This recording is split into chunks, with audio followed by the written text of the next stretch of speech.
Bonjour à tous, alors aujourd'hui on se retrouve pour le batch cooking de la semaine. Donc pour ce faire, j'ai utilisé le livre de recettes mais que voici. Donc il s'appelle Je batch cook toute l'année et c'est de Sandra Thoman. Alors je la connaissais pas avant d'acheter le livre, mais apparemment elle a un blog culinaire. Et franchement, ça fait plusieurs recettes que je fais. Et il est vraiment bien, les explications sont bien, c'est assez facile.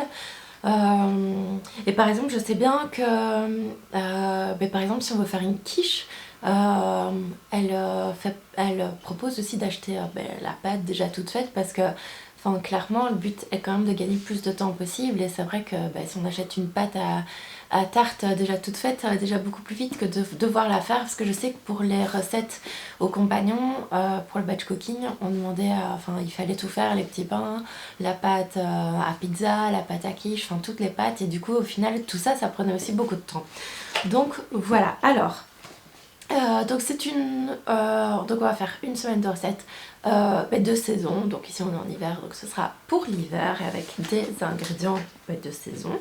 Pour cette semaine, donc pour le lundi, j'ai prévu des macaronis au fromage et à la pancetta, c'était délicieux. Donc ici je vous fais un retour après avoir goûté les recettes comme ça, mais voilà, vous savez exactement à quoi vous attendre, je vous donne pas des recettes dégueulasses. Mais voilà, donc pour le premier jour, donc pour mon lundi, c'était les macaronis au fromage et à la pancetta, et donc vous pouvez le conserver 2 à 3 jours au réfrigérateur. Alors ensuite, on a le sauté de bœuf aux pommes de terre. Là, c'était aussi 2 à 3 jours au réfrigérateur et on pouvait le congeler. Alors, le jour 3, donc mercredi, c'est un hachis parmentier qui est bon jusqu'à de 3 à 4 jours au réfrigérateur, qu'on peut aussi congeler.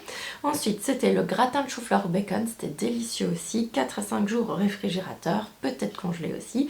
Et on avait la soupe qui pouvait aussi tenir 5 jours au petit marron, orange, carotte et salade de quinoa. C'était très bon aussi. Alors à la place de faire la salade de quinoa, moi j'avais prévu du couscous perlé que j'ai mis directement dans la soupe et comme ça la soupe était assez consistante et je devais pas avoir du pain ou autre chose à côté.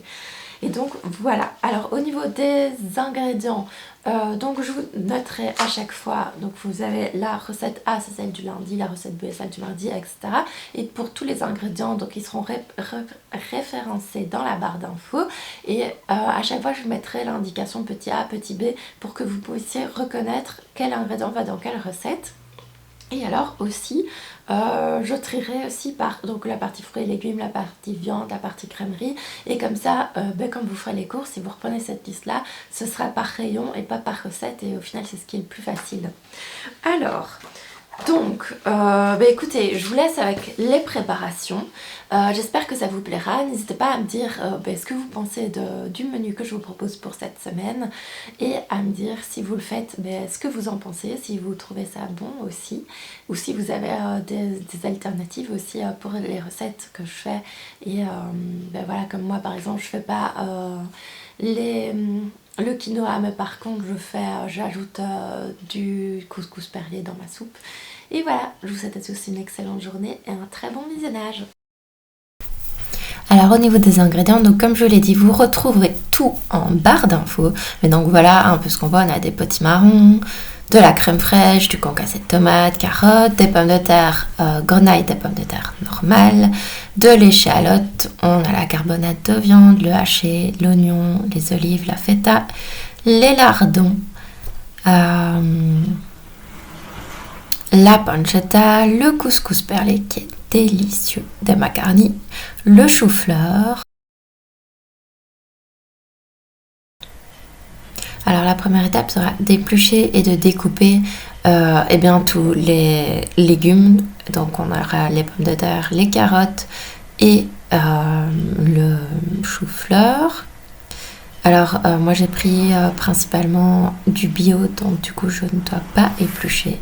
Donc voilà, les carottes, on en prend 4, on les coupe en morceaux et le reste on pourra en faire des carottes râpées en accompagnement du hachis parmentier.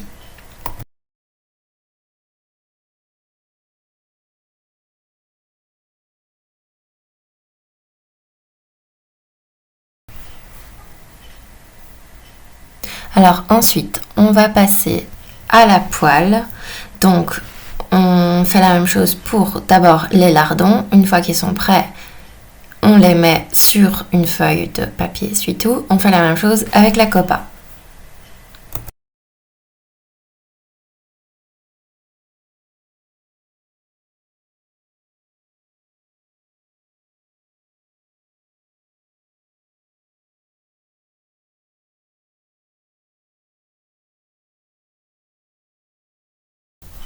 Alors ensuite, on passe à la préparation du hachis parmentier. Donc pour ça, on prend les pommes de terre, donc les pommes de terre normales, pas les pommes de terre grenaille. Alors moi c'était bio, donc je les ai pas épluchées, mais par contre, je les ai coupées en morceaux, tout simplement pour qu'elles cuisent plus vite.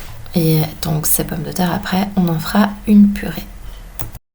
Alors pour gagner du temps, moi je cuis les pommes de terre donc à l'eau dans une grande casserole et j'y ai ajouté aussi les fleurettes de chou-fleur. Alors pendant ce temps, on va pouvoir préparer le haché. Donc moi j'ai pris du haché porc et bœuf parce que je trouve qu'il a plus de goût. On ajoute le sel, le poivre, des oignons frais ou qu'on a fait revenir avant à la poêle comme vous préférez. Et ensuite, eh bien, on mélange le tout. Ah oui, j'avais oublié, on peut aussi ajouter des échalotes si vous aimez bien. Moi j'aime bien, donc j'en ajoute. Et donc voilà, vous voyez, on mélange le tout. Et une fois que c'est fait, on n'aura plus qu'à le mettre dans le plat qu'on utilisera pour faire le hachis parmentier.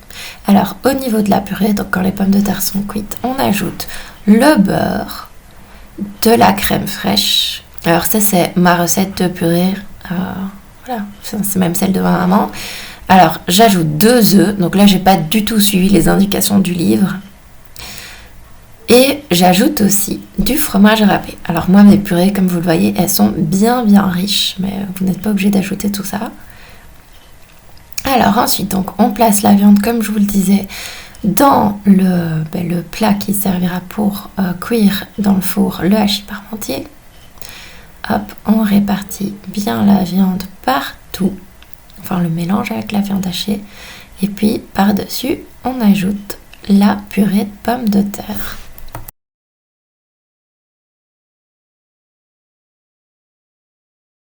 Et donc la dernière étape avant la cuisson, on ajoute des fines tranches de beurre et moi je mets par-dessus de la chapelure. Si vous préférez mettre du fromage, vous pouvez. Bon, moi il y en avait déjà assez dans ma purée. Ouais. Alors hop, je le passe au four. Donc vous voyez 180 degrés pendant 30 minutes en chaleur tournante. Alors ensuite, pour le chou-fleur, donc vous voyez, je le récupère dans la casserole qui a servi à le cuire en même temps que les pommes de terre. Je les mets aussi dans un autre plat au four, donc c'est le même, j'ai le même plat en plusieurs formats, hein, donc ce n'est pas le même plat que tout à l'heure, c'est un autre. Et par-dessus, on pourra ajouter ensuite une petite sauce.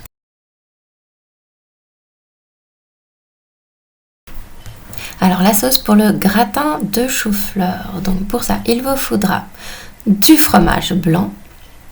Alors là, c'était du fromage frais, c'était pas du tout du maigre. Si vous préférez mettre du maigre, vous pouvez tout à fait mettre du maigre. Moi, j'ai pris du fromage blanc entier. Donc voilà, j'ai mis l'équivalent de 2 grosses cuillères à soupe.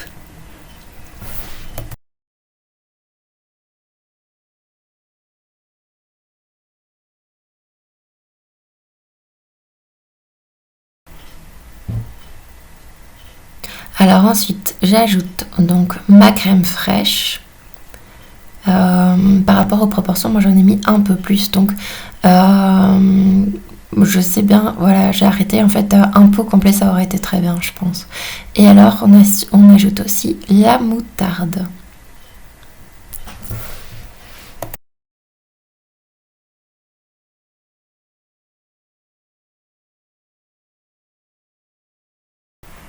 Alors on sel et on poivre à notre convenance.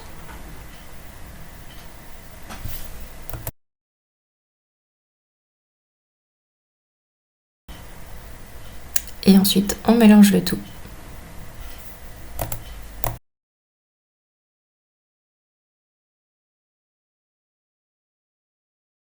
Alors on dispose ce mélange sur le chou-fleur. Et on y ajoute aussi les lardons. Alors, on n'oublie pas d'ajouter le parmesan. Alors moi j'ai pris du parmesan qui était déjà râpé, mais vous pouvez très bien prendre un bloc de parmesan et le râper vous-même. C'est même encore meilleur, je trouve que le goût est plus fort quand on fait comme ça, mais c'est vrai qu'on gagne du temps quand il est déjà râpé. Vous dites-moi ce que vous en pensez.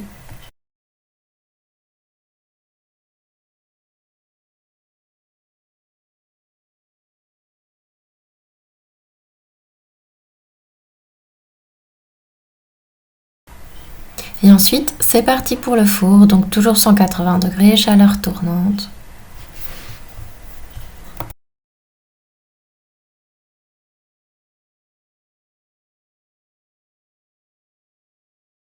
Pendant 20 minutes.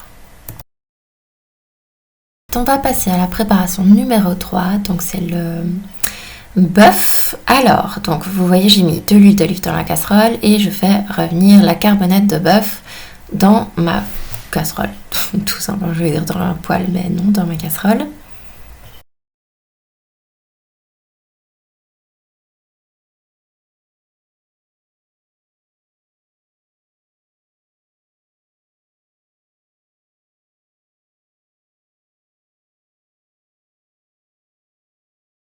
Alors une fois que ça a bien coloré, on ajoute les oignons.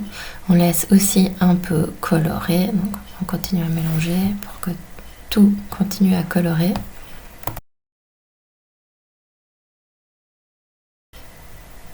Alors j'ajoute l'ail.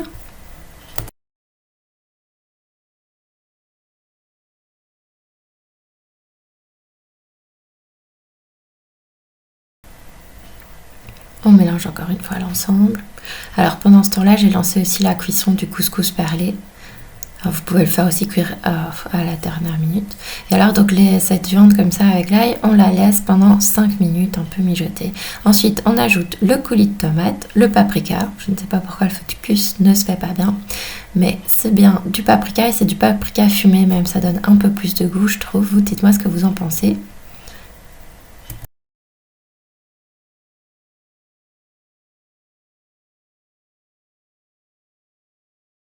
Alors il reste l'herbe de Provence. Moi j'en mets, je vous avoue comme ça. Je ne suis pas tellement les instructions pour les épices, je mets un peu comme je pense. Et des feuilles de laurier. Moi j'ai mis tout ce qui me restait. Il me restait 3-4 feuilles. Donc voilà. On continue. Là c'était au numéro 6 ou 7 de ma tac qui va jusqu'au numéro 12. On ajoute les pommes de terre grenaille, elles sont bio, donc je ne les ai pas épluchées. Et par-dessus, on n'a plus qu'à ajouter l'eau et à laisser cuire, mijoter comme ça. On recouvre et on laisse mijoter pendant 20 minutes, il me semble. Vous verrez ça un peu plus loin dans la vidéo. Et alors, on ajoute aussi, j'ai oublié de vous préciser qu'il faut ajouter un cube de bouillon de légumes. Donc vous voyez, je l'avais mis au numéro 6. Comme ça, vous avez un peu une indication. Après, d'une tac à l'autre, ça peut changer. Mais voilà, le numéro 6, c'est à feu moyen. Donc surtout, on ne doit pas oublier, les pommes de terre ne doivent être complètement recouvertes d'eau, sinon elles ne vont pas cuire. Et alors,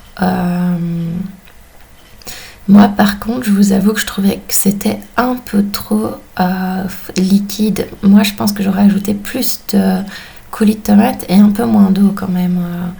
Et peut-être que j'aurais cuit quand même la viande séparément. Je trouvais que la viande était un peu les viandes bouillies comme ça. Moi, je suis pas trop fan. Vous dites-moi ce que vous en pensez.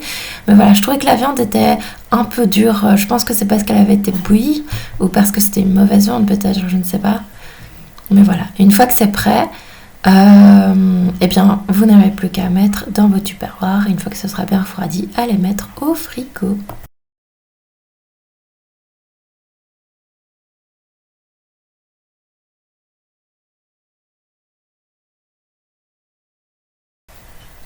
Alors ensuite, on peut passer à la préparation de la soupe. Donc là, j'ouvre un cube de bouillon, de légumes que je vais émettre dans la cuve du compagnon, de votre soup maker ou tout simplement dans une grande casserole.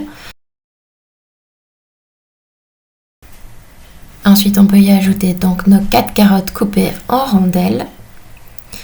Et le potimarron, donc soit frais que vous avez découpé et épluché avant, soit congelé, c'est beaucoup plus facile vu qu'il est déjà découpé en morceaux et il est déjà épluché aussi. Je vous avoue que parfois gagner du temps, surtout le potimarron, moi je trouve ça hyper difficile à couper en morceaux. Une fois qu'il est cuit ça va, mais tant qu'il n'est pas cuit c'est hyper difficile. Faut autant pas risquer de me couper. Hein. Donc voilà, hop, je mets ça et puis je termine de mettre les potimarrons. J'ai mis les 3/4 du sac, donc j'ai mis environ 700 g de potimarron. Et puis on n'a plus qu'à recouvrir d'eau.